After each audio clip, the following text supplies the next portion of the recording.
आस्था, श्रद्धा और प्रकृति के प्रति कृतज्ञता का पर्व छठ पूजा। यह सिर्फ एक त्योहार नहीं, बल्कि भारतीय संस्कृति की सबसे प्राचीन और सबसे वैज्ञानिक परंपराओं में से एक है।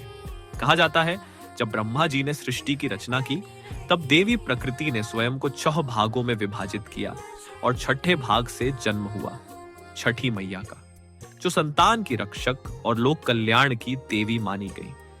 मार्कंडेय पुराण, रामायण और महाभारत तीनों में छठ पूजा का महत्व बताया गया है। कहा जाता है, महाभारत में द्रौपदी और पांडवों ने सूर्य देव की आराधना कर अपने संकटों से मुक्ति पाई थी, और रामायण में माता सीता ने अयोध्या लौटने के बाद कार्तिक शुक्ल षष्ठी के दिन सूर्य देव की पूजा की थी। यही वह क्षण था जब इस पावन परंपरा की शुरुआत हुई।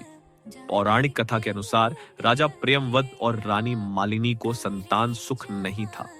उन्होंने छठी देवी की आराधना की और वरदान स्वरूप उन्हें पुत्र प्राप्त हुआ। तभी से छठ व्रत को संतान सुख और परिवार की समृद्धि का पर्व माना जाने लगा। 4 दिनों तक चलने वाला यह महापर्व नहाए खाए से शुरू होता है। फिर आता है खरना का पवित्र दिन, फिर संध्या, अर्घ्य और अंत में उषा अर्घ्य, जब उगते सूर्य को अर्पित किया जाता है अर्घ्य और समर्पण। इन 4 दिनों में व्रती महिलाएं कठोर तप करती हैं, बिना अन्न जल ग्रहण किए सूर्य देव से अपने परिवार की खुशहाली, सुख समृद्धि और स्वास्थ्य की कामना करती है। छठ सिर्फ पूजा नहीं, यह अनुशासन है, यह शुद्धता है, यह समर्पण है। आज छठ पूजा बिहार, झारखंड या पूर्वी उत्तर प्रदेश तक सीमित नहीं रही। ये असम, बंगाल, दिल्ली, मुंबई से लेकर अमेरिका, मॉरिशस और लंदन तक हर जगह गूंज रही है छठी मैया के जयकारे से।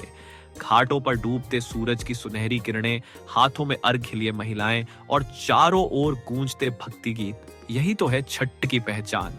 छठ पूजा हमें सिखाती है कि प्रकृति का सम्मान ही सच्चा धर्म है।